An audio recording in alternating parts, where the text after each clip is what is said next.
I'm Robert Casties. I'm from the Max Planck Institute for History of Science, and want to present a little of what we do, why we like to use annotations or some other tools, and what we've been doing for the last 10 years. I've been with the Institute and developing stuff, which looking over it and seeing all the other presentations has been pretty much a common theme, whereas maybe we can all get it together and produce better solutions than we had.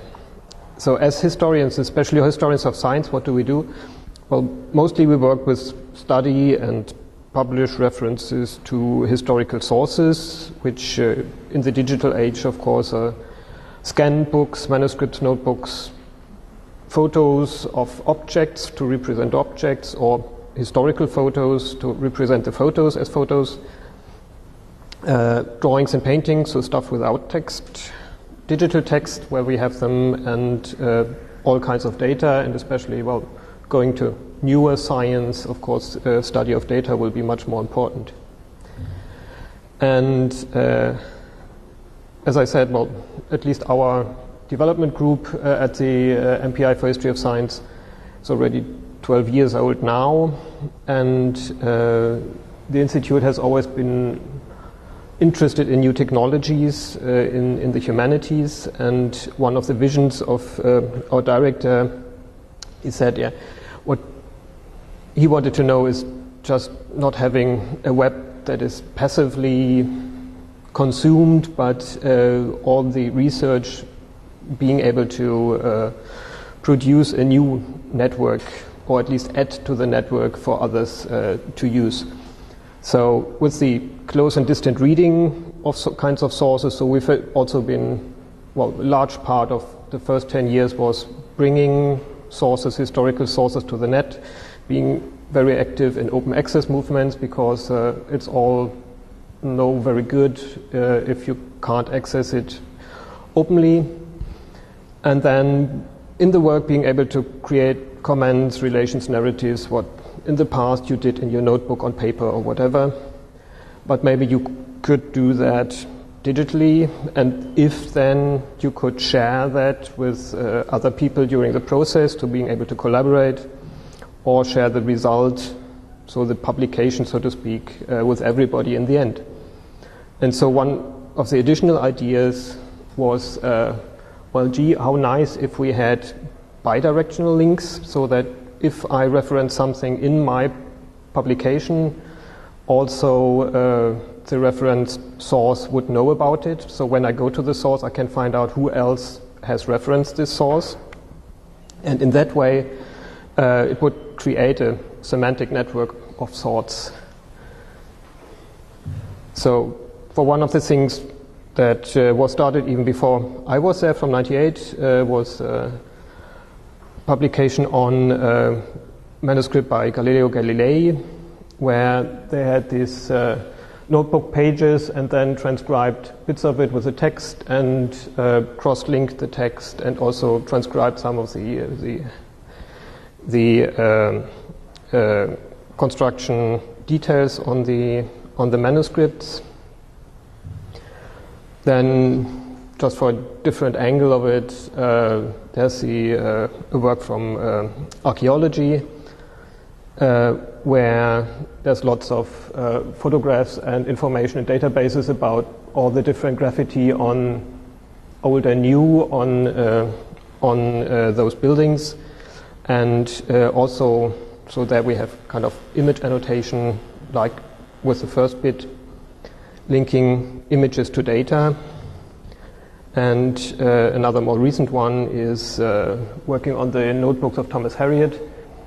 So we took the simple things we had, so displaying the images, then using some kind of graph drawing program to produce these things about which parts of which manuscript are linked to which other manuscript page. And so when you take that, in the end, you can digest it into some kind of graph and do more interesting and new things, but at least we all had to cobble this together, and the process was not very slick. So, to speak at the moment, yes, there are lots of digital editions of text. They all have some nice features and some interesting features, and ones have features and others have other features.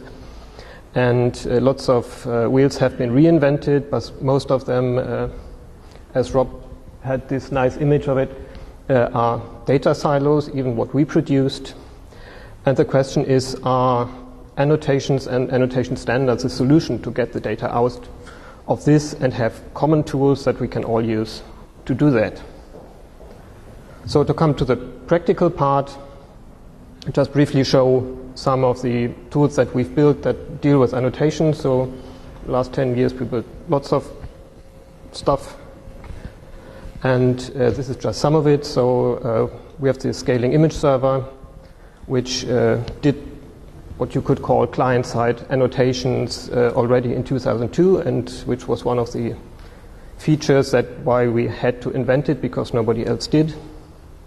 Then we have a viewer for historical documents, where we also added Annotator.js annotations for text and images.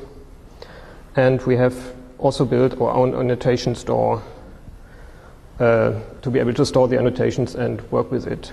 So we invented lots of wheels again. Our image server, called Digilib, has a server-side part written in Java, has HTML and JavaScript clients, and as I said, you can encode the full state of the viewer, including some client-side annotations in the URL, which was one of the features right from the beginning. It has deep zoom features, so we have gigapixel images quite from the beginning also, that because it's scaled down you can use on slow connections.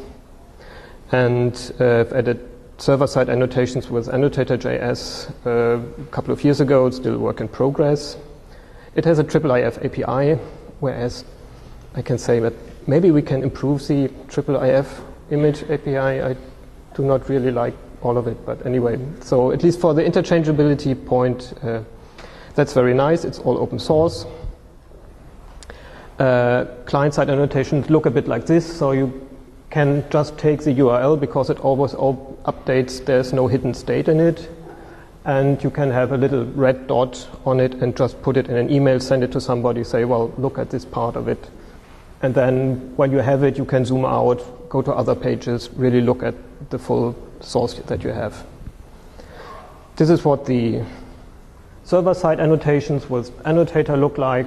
So at the moment you can annotate points or rectangular areas. We would like to improve that, of course. And of course they stay on the image. You can zoom in and zoom out and all of that. Then we have our document viewer, imaginatively called display environment, which can display full text where we have it page-wise, or images and or images. Both parts can be annotated, but of course an annotation in the text is not transferred to the image.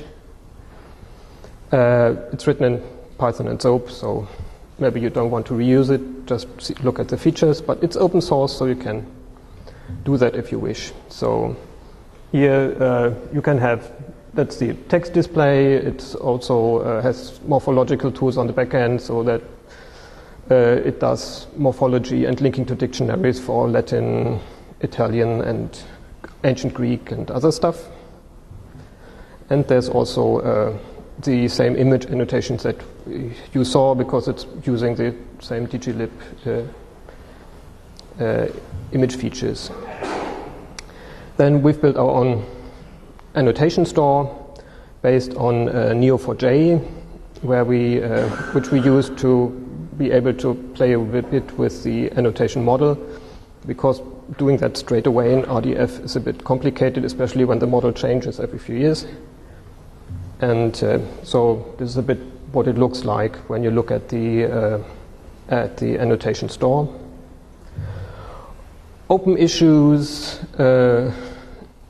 that we would like to address are, well, standards for the image annotations, stable annotation anchors in text, of course, like everybody else, annotation of relations, and the state as researchers to treat annotations as kind of micropublications.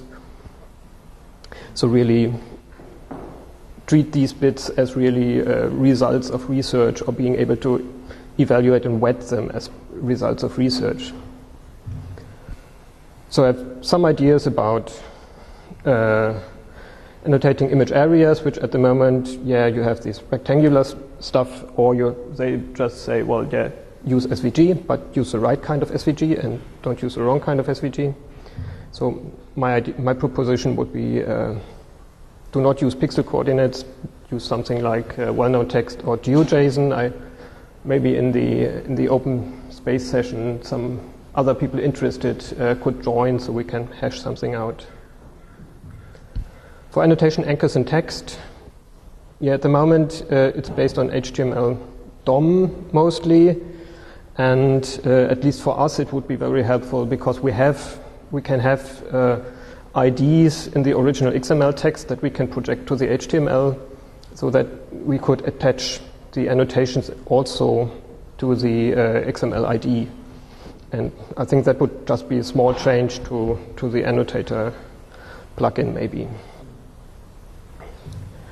And yes, like Anna has already shown yesterday, annotation of relations would be very nice. So to say, well, this part, or at least as we saw with the notebook, pieces relating different things in a controlled way, which at the moment is not really in the open annotation data model. Micropublic, well, other people talked about it, so I will just shut up. Any questions?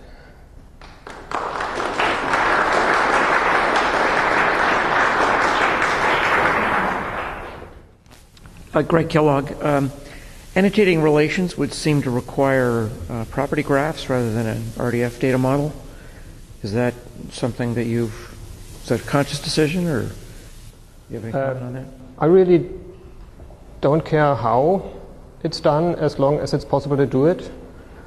I mean, I would like it if it weren't too complicated, so maybe an extension of the model to say, well, we can have multiple targets, and there's a controlled way to say, if you have this feature, then the targets, of course you need an ordering for the targets to say, well, this piece is a derivation of this other piece.